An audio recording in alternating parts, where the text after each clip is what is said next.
What is going on, guys? Stardust-One-World from Stardust-One-Reviews here. Welcome to another top list video, guys. This is the second of the MCU top list that we're doing. This is the next top 5 list that we're doing, and this I'll be counting down my top 5 best villains in the Marvel Cinematic Universe. And of course, all the villains, the MCU doesn't really have the best track when it comes to villains. Some villains are just bland, boring, or kind of forgettable, or just don't have much motivation, just evil, so it can be evil. And the MCU, those in the MCU has always been kind of hit or miss for me. Those some I really do like and love, which is what I'm talking about here. And those some that are just whatever, bland, forgettable, again, evil, so it can be evil. And those aren't really good villains. Like I always say, the best villains are the ones that have motivation, the ones where you can see where they're coming from, the ones where you can understand them. And that's all the villains I've talked about. The villains in the Marvel Cinematic Universe that I personally connected with, that were great in terms of performance, writing, the motivation, how menacing they are, how impact they have on the movie and other characters. So that's what I'm talking about. Again, just based on my opinion, what villains and why they got the best ones in MCU. So, and not be around the bush, let's get started with the list. Also, one thing, there will be some minor spoilers in this review, just for you to know that.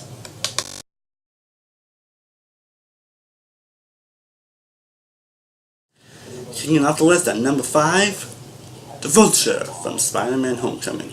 Now, of course, most of you know I love Spider-Man Homecoming. I think it's an excellent Spider-Man movie, definitely one of the best Spider-Man movies we have gotten, definitely a more different, unique film in the Marvel Cinematic Universe.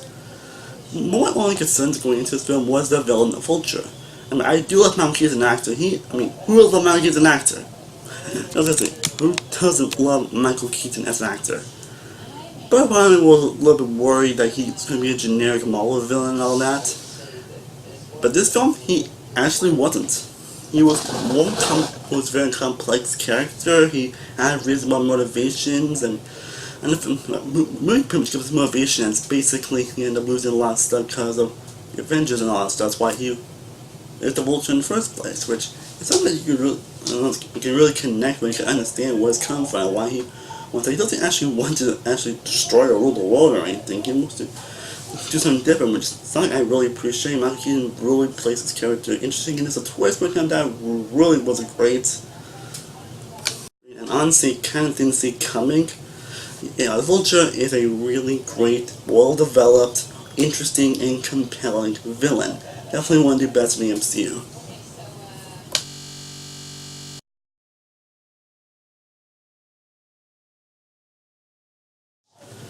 Coming in number 4, Killmonger from Black Panther. That's my like I do a little less after a few rewatches. The best thing I always say about Black Panther is the villain, Michael B. Jordan. Michael Jordan plays this character to perfection. He's an incredible villain, a relatable one as well. He has the same feelings and analogies as T'Challa, but in a different way here. Went through a lot of stuff in his childhood that really makes him feel the way that he does, and you really feel like he might be right actually. And those are always the best kind of villains. The ones we actually can see, definitely see what they're trying to, when they may be right or what they're trying to tell, what they're trying to show. And those are some great villains. And those are some of the best villains, and Killmonger is definitely one of them. And Michael Jordan really plays this character incredibly well. He has some highly memorable and great moments in the movie. His rivalry with T'Challa is definitely a great rivalry as well. His motivations make perfect sense. You can definitely understand where he's coming from. He's all around a great to amazing villain. Michael Jordan, great job.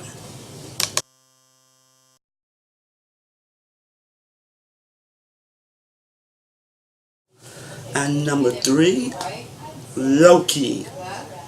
Yeah, of course Loki is going to be the best villain to me. What I really say about Loki hasn't already been said. Loki is such an amazing villain. He's also the most fun and entertaining villain on this list. He does have motivation. He does have reason why he wants to rule the world and why he wants to take it over and all that stuff. He does have motivation. But whenever I would see Loki, he would always entertain me and crack me up. He's definitely one of the highlights in Thor: Dark World, by me not being a huge fan of that movie. Tom Hiddleston really does play his character to perfection. From his first appearance of Thor to maybe the main antagonist in the Avengers and all his other appearances, especially in Ragnarok and Spoilers is that time of death in Infinity War, which is honestly kind of tragic and sad. Just,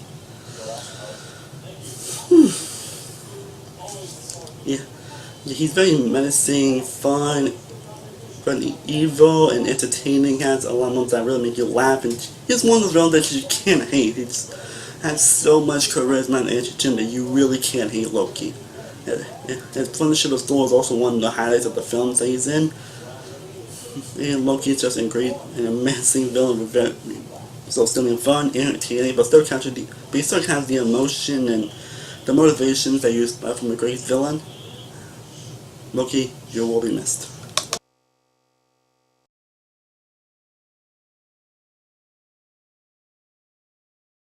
And now we get to number 2, Zemo from Captain America Civil War.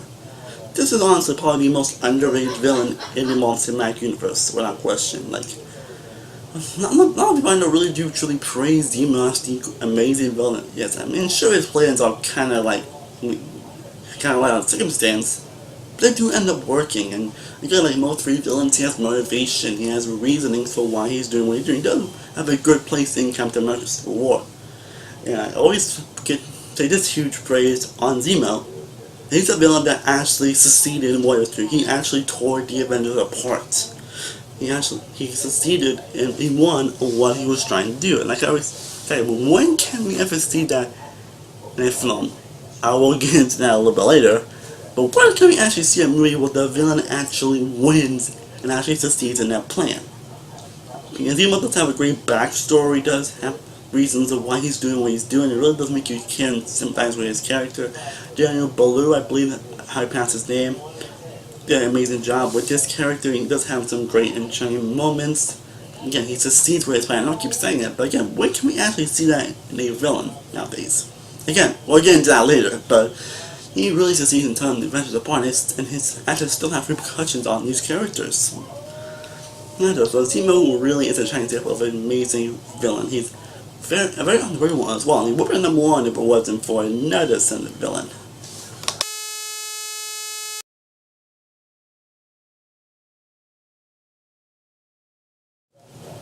But before we get to the list, I do have some honorable mentions. Films I still really liked, but just didn't make the list. And they are Ego from Guardians of the Galaxy Volume 2, Hela from Thor Ragnarok, another underrated villain, Tobias Stone from the original Iron Man, and Red Skull from Captain America the First Avenger, another underrated villain.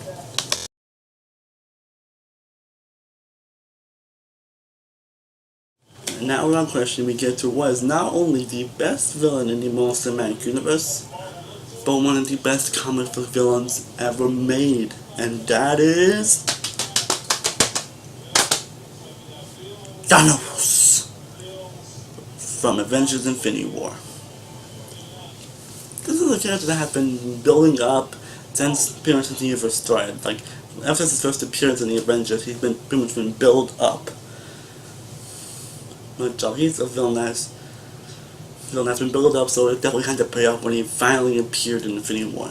And I won't lie, like a Vulture, part of me was worried that he was going to be a generic villain, that he was going to be evil just for the sake of it. But again, like with Vulture, he's more complex, more deep, and more filled with depth than I was expecting.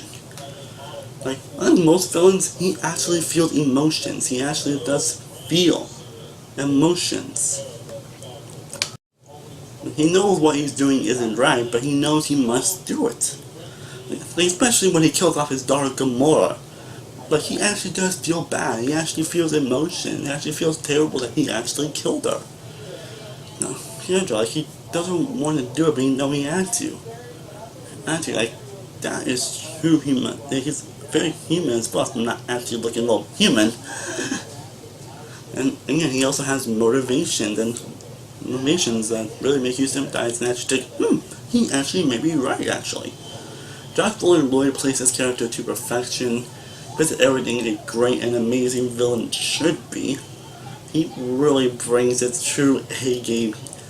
Thanos is an incredible and amazing villain that really oozes a lot of depth, and it's like, this movie may just feel like Thanos' movie, because he kind of is the main character in Infinity War.